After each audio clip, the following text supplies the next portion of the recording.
नमस्कार दोस्तों, NISM series YouTube channel में आप सभी का स्वागत है। बिल्कुल। और आज हम NISM सीरीज 15 के चैप्टर 3 मतलब terminology in equity and debt market से 20 सबसे इंपॉर्टेंट क्वेश्चंस डिस्कस करेंगे जो एग्जाम्स में बार-बार आते हैं। वैसे ये 20 क्वेश्चंस तो हम डिटेल में डिस्कस करेंगे ही, लेकिन प्रैक्टिस के लिए और भी क्वेश्चंस चाहिए होंगे ना स्टूडेंट्स को। हाँ बिल्कुल, इसलिए nismseries.com पर जाना चाहिए। वहाँ हर चैप्टर के लिए चैप्टर वाइज क्वेश्चंस हैं। अनलिमिटेड टाइम्स प्रैक्टिस कर सकते हैं लोग। इंडिया का बेस्ट प्लेटफॉर्म है NISM सीरीज एग्जाम्स प्रिपरेशन के लिए। तो क्या हम क्वेश्चंस शुरू करें? हाँ एकदम। तो मैं शुरू करता हूँ। Question 1, what is the primary role of the securities market in an economy? Options हैं A, lending money to the government, B, channeling savings into investments, C, regulating commodity prices, D, providing insurance for bank deposits. मतलब एक economy में securities market का मुख्य काम क्या होता है? तो सही आंसर क्या होगा इसका? इसका सही जवाब है option B, channelling savings into investments. देखिए, इसका लॉजिक बहुत सिंपल है। मार्केट एक पुल की तरह काम करता है। जिन लोगों के पास मतलब जो सेवर्स हैं, उनका पैसा घर में आइडल पड़ा रहने से इकोनॉमी को कोई फायदा नहीं होता। मार्केट उस पैसे को उन कंपनियों तक पहुंचाता है जिन्हें बिजनेस बढ़ाने के लिए इन्वेस्टमेंट चाहिए होती है। अच्छा, एक ब्रिज की तरह। बिल्कुल। और रही बात बाकी ऑप्शंस की, तो सिर्फ सरकार को लोन देना इसका इकलौता काम नहीं है, इसलिए ऑप्शन ए गलत है। कमोडिटी प्राइस तय करना कमोडिटी मार्केट का काम है, और बैंक डिपॉजिट का इंश्योरेंस तो बिल्कुल ही अलग चीज हो गई, इसलिए ऑप्शन बी ही सही है। समझ आ गया, पैसे के फ्लो का पुल। तो अब आगे बढ़ते हैं क्वेश्चन 2 पर। Which of the following is a short term debt instrument issued by the government? Options हैं A, corporate bonds, B, commercial papers, C, treasury bills, D, preference shares. Hindi में कहूं तो सरकार द्वारा जारी किया जाने वाला शॉर्ट टर्म डेट इंस्ट्रूमेंट कौन सा है? इसका सही जवाब है ऑप्शन सी, ट्रेजरी बिल्स। मैं समझाती हूँ क्यों। जब सरकार को थोड़े समय के लिए पैसों की जरूरत होती है ना, तो वो टी बिल्स जारी करती है। ये हमेशा 1 साल से कम के होते हैं। मतलब टी बिल्स जिन्हें कहते हैं। और बाकी ऑप्शंस? हाँ वही। अब देखिए, कमर्शियल पेपर्स और कॉर्पोरेट बॉन्ड्स तो प्राइवेट कंपनियां जारी करती हैं, इसलिए ऑप्शन ए और बी गलत है। और प्रेफरेंस शेयर्स तो इक्विटी का हिस्सा हो गए, वो डेट इंस्ट्रूमेंट है ही नहीं। तो बचा क्या? Treasury bills. इंटरेस्टिंग। ये कंफ्यूजन काफी होता है स्टूडेंट्स को। चलिए क्वेश्चन 3 देखते हैं। Masala bonds are issued in which currency? Options हैं A, US dollars, B, euros, C, Indian rupee, D, Japanese yen. इसका मतलब है कि मसाला बॉन्ड किस करेंसी में मतलब किस मुद्रा में जारी किए जाते हैं? क्या सही जवाब होगा? ऑप्शन सी सही है, इंडियन रुपी। इसे याद रखने की एक बहुत बढ़िया ट्रिक बताती हूँ। अरे हाँ, ट्रिक से जल्दी याद होता है। बिल्कुल। मसाला नाम सुनते ही क्या याद आता है? इंडिया। इसलिए जब भारतीय कंपनियां विदेशी बाजारों में जाकर बॉन्ड इशू करती हैं, तो वो डॉलर या यूरो में नहीं, बल्कि हमारी अपनी करेंसी इंडियन रुपी में होता है। इसलिए बाकी सारे ऑप्शंस डॉलर्स, यूरोज, येन गलत हैं। अच्छा, नाम सी पहचाने। पर इसी से जुड़ा है question 4। In the case of masala bonds, who bears the currency risk? Options हैं A, the issuer, B, the investor, C, the government of India, D, the stock exchange. मतलब अगर रुपया गिरता है तो मसाला बॉन्ड में करेंसी रिस्क कौन उठाता है? इशू करने वाली कंपनी या इन्वेस्टर? इसका सही जवाब है option B, the investor. Students यहाँ बहुत कंफ्यूज होते हैं। उन्हें लगता है कि इशुअर को नुकसान होगा। वो कैसे? मतलब इन्वेस्टर का नुकसान क्यों? देखिए, चूंकि ये बॉन्ड रुपए में है, अगर डॉलर के मुकाबले रुपया कमजोर होता है, मान लीजिए 80 से 85 हो गया, तो विदेशी इन्वेस्टर को मैच्योरिटी पर अपना पैसा वापस डॉलर में कन्वर्ट करने पर कम रिटर्न मिलेगा। कंपनी को तो उतने ही रुपए देने हैं जितने तय हुए थे, इसलिए कंपनी सेफ रहती है और सारा रिस्क इन्वेस्टर का होता है। सरकार या स्टॉक एक्सचेंज का तो इसमें कोई रोल ही नहीं है रिस्क उठाने में। समझ गया, रिस्क इन्वेस्टर का, कंपनी बिंदास। अब क्वेश्चन 5 पर आते हैं। Major indices like Nifty 50 and Sensex are weighted based on which of the following? Options A, stock price, B, company revenue, C, market capitalisation, D, trading volume. मतलब निफ्टी 50 और सेंसेक्स जैसे प्रमुख इंडेक्स किस आधार पर वेटेड होते हैं? सही आंसर है ऑप्शन सी, मार्केट कैपिटलाइजेशन। ये क्वेश्चन बहुत बार आता है एग्जाम में। हाँ, और लोग स्टॉक प्राइस कर देते हैं ना। एकदम सही पकड़ा। स्टूडेंट्स अक्सर स्टॉक प्राइस पर टिक कर देते हैं, जो बिल्कुल गलत है। भारत में indexes free float market cap का इस्तेमाल करते हैं। मतलब कंपनी के कितने शेयर्स मार्केट में ट्रेड हो रहे हैं और उनकी टोटल वैल्यू क्या है, उससे इंडेक्स में कंपनी का वजन तय होता है। रेवेन्यू या ट्रेडिंग वॉल्यूम से इंडेक्स का वेट नहीं डिसाइड होता। क्लियर है। अब question 6। What is the key feature of an open ended mutual fund scheme? Options A, fixed maturity period, B, listed on a stock exchange, C, investors can buy or sell anytime, D, fixed number of outstanding shares. मतलब open ended mutual fund scheme की क्या खासियत होती है? Option सी बिल्कुल सही है। Investors can buy और सेल एनी टाइम। मतलब जब मर्जी आओ और जाओ। हाँ, ओपन का मतलब ही यही है कि कभी भी एंट्री लो और कभी भी एग्जिट करो। जो फिक्स्ड मैच्योरिटी या एक्सचेंज लिस्टिंग वाले ऑप्शंस है ना, वो क्लोज एंडेड फंड्स के फीचर्स होते हैं और क्लोज एंडेड में ही शेयर्स फिक्स होते हैं, इसलिए बाकी तीनों ऑप्शंस गलत है। अच्छा, तो अब क्वेश्चन 7 देखते हैं जो इसी से मिलता जुलता है। How does an exchange traded fund ETF differ from an index fund? Options: A, ETF units are traded on a stock exchange. B, ETFs have higher expense ratios. C, ETFs do not track an index. D, ETFs are only for institutional investors. Exchange traded fund मतलब ETF index fund से अलग कैसे है? सही answer है option A, ETF units are traded on a stock exchange. इसके तो नाम में ही एक्सचेंज ट्रेडेड है। तो इसे शेयर्स की तरह लाइव मार्केट में ही खरीद सकते हैं? बिल्कुल, ETF को आप लाइव मार्केट में कभी भी खरीद बेच सकते हैं, जबकि इंडेक्स फंड में दिन के अंत की NAV पर ही ट्रेडिंग होती है। और रही बात बाकी ऑप्शंस की, ETF का एक्सपेंस रेशियो तो इंडेक्स फंड से भी कम होता है और वो भी इंडेक्स को ट्रैक करते हैं और रिटेल इन्वेस्टर्स भी उन्हें खरीद सकते हैं, इसलिए B, C और D गलत है। समझ आ गया। लाइव एक्शन ETF में है। क्वेश्चन 8 पर चलते हैं। Compare to equity shares, preference shares typically lack which of the following rights? Options: A, right to receive dividends, B, right to claim assets in liquidation, C, voting rights, D, right to transfer shares. Equity shares के मुकाबले preference shares में आमतौर पर कौन सा अधिकार नहीं होता? ऑप्शन C सही है, वोटिंग राइट्स। मतलब वो वोट नहीं कर सकते कंपनी के फैसलों में। हाँ बिल्कुल, इन्हें डिविडेंड सबसे पहले मिलता है और लिक्विडेशन के टाइम भी एसेट्स पर पहला क्लेम इनका होता है। यही तो इनकी प्रेफरेंस है। लेकिन इस एक्स्ट्रा सेफ्टी के बदले उन्हें वोट देने का अधिकार नहीं मिलता और शेयर्स ट्रांसफर तो वो कर ही सकते हैं, इसलिए A, B और D तो उनके पास होते हैं, सिर्फ वोटिंग राइट्स की कमी होती है। फेयर डील है, कुछ पाने के लिए कुछ छोड़ना पड़ता है। अब रियल एस्टेट की बात करते हैं। Question 9, according to regulations, REITs must invest at least what percentage of their assets in revenue generating real estate? Options: A 50%, B 60%, C 80%, D 100%. मतलब नियमों के अनुसार REITs को अपनी संपत्ति का कम से कम कितना प्रतिशत रेवेन्यू जनरेटिंग रियल एस्टेट में रखना होता है? इसका सही जवाब है ऑप्शन C, 80%। हाँ? 80 इसका कोई लॉजिक है याद रखने का? बिल्कुल है।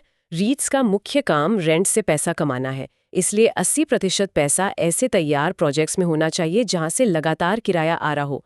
अगर सारा पैसा अंडर कंस्ट्रक्शन बिल्डिंग्स में लगा दिया तो इन्वेस्टर्स को रेगुलर इनकम कहां से मिलेगी? इसलिए 50, 60 या 100% वाले ऑप्शंस नियमों के हिसाब से गलत है। हाँ, बिना किराए के क्या ही रिटर्न मिलेगा। इंटरेस्टिंग। अब question 10, in an eligible public issue, what is the minimum percentage of the offer reserved for retail investors? Options: A 10%, B 25%, C 35%, D 50%.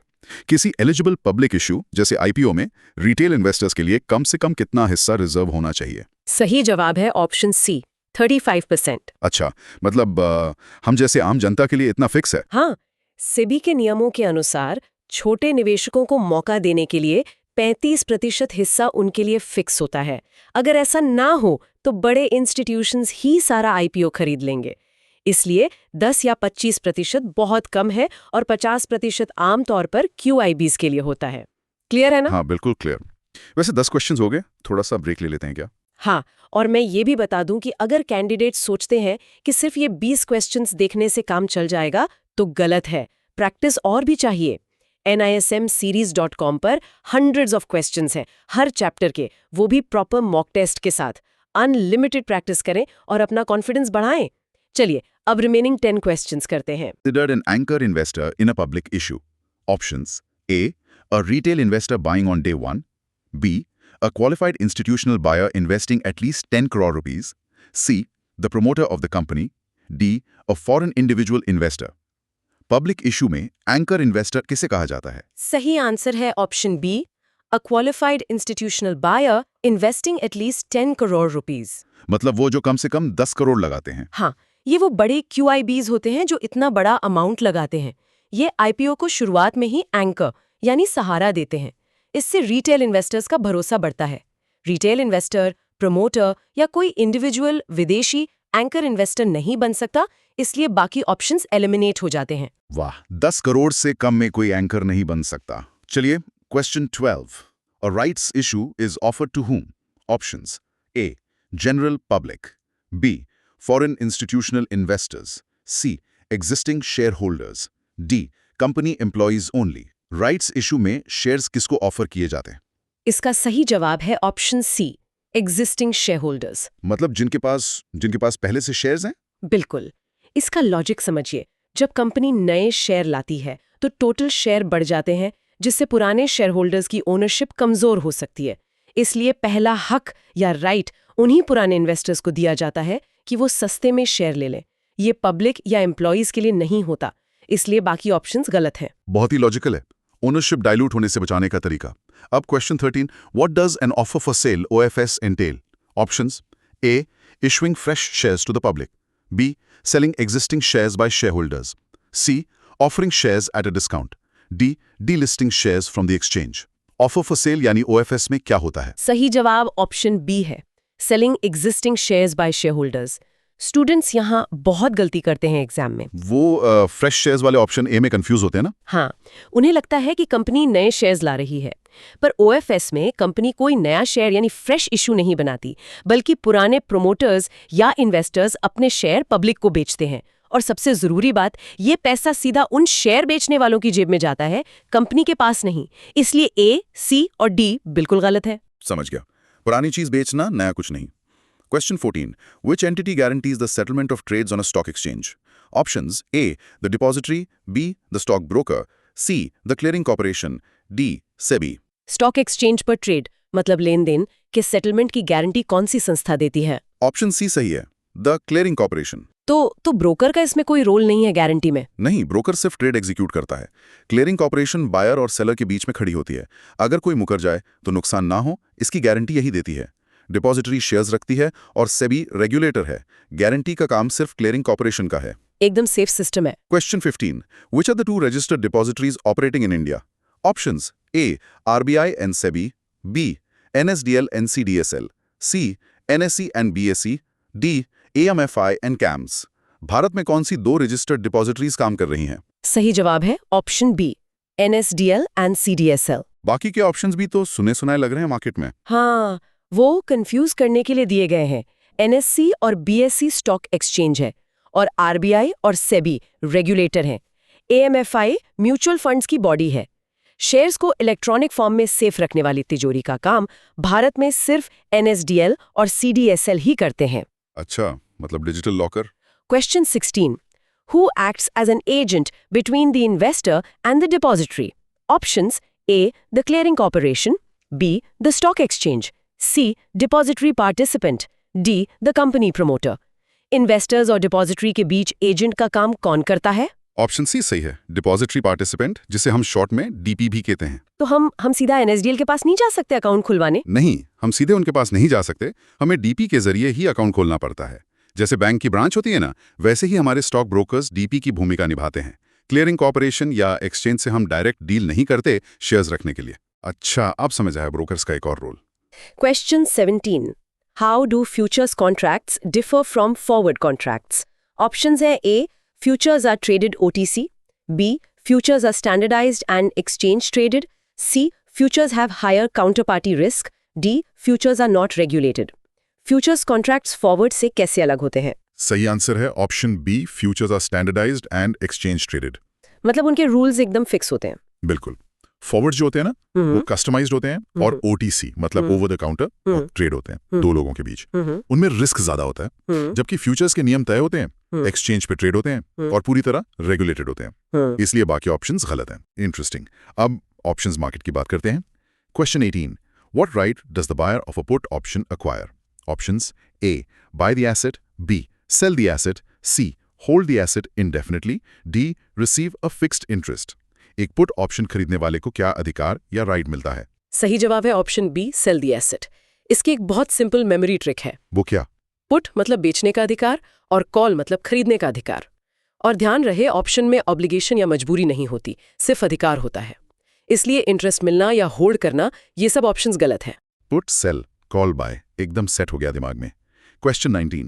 What is the process of converting physical shares into electronic form called? Options A. Rematerialization, B. Securitization, C. Dematerialization, D. Liquidation. Physical यानी कागज वाले shares को electronic form में बदलने के process को क्या कहते हैं? ऑप्शन सी सही है, डीमटेरियलाइजेशन। ओहो, तो इसी से डीमैट अकाउंट शब्द बना है। एकदम सही पकड़े। डीमटेरियलाइजेशन से ही डीमैट बना है। और जो ऑप्शन ए में रीमटेरियलाइजेशन है ना, वो इसका ठीक उल्टा होता है, मतलब इलेक्ट्रॉनिक्स से वापस फिजिकल कागज में लाना। और लिक्विडेशन तो कंपनी बंद होने पर होता है, इसलिए सिर्फ सी सही है। वाह। अब आते हैं हमारे आखिरी सवाल पर। Question 20. What does arbitrage aim to profit from? Options A. Long-term economic growth, B. Price discrepancies between two markets, C. High dividend yields, D. Corporate restructuring. Arbitrage यानी आर्बिट्रेज करके प्रॉफिट कैसे कमाया जाता है? सही जवाब है option B, price discrepancies between two markets. मतलब दो अलग-अलग जगहों पर जो प्राइस का अंतर होता है। हाँ, मान लो कोई शेयर बीएससी पर 100 रुपए का ट्रेड कर रहा है और उसी सेकंड एनएससी पर 101 रुपए का, तो तेज ट्रेडर बीएससी से खरीद कर उसी वक्त एनएससी पर बेच देगा। वो जो 1 रुपए का मुनाफा हुआ ना, वो आर्बिट्राज है। इसमें लॉन्ग टर्म ग्रोथ या डिविडेंड का कोई लेना देना नहीं है, ये बस सेकंड्स का खेल है। कमाल का कॉन्सेप्ट है। तो ये थे हमारे 20 मोस्ट इंपॉर्टेंट क्वेश्चंस इस चैप्टर से।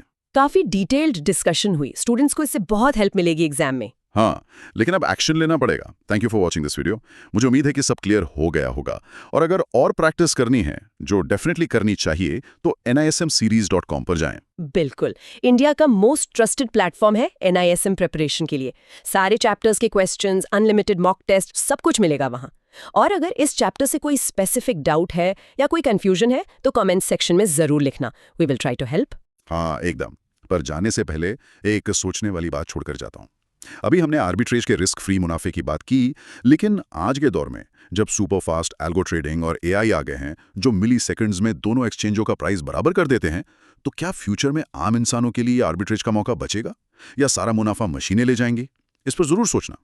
All the best for your NISM exam. Practice करते रहो। बिल्कुल, ऑल द बेस्ट।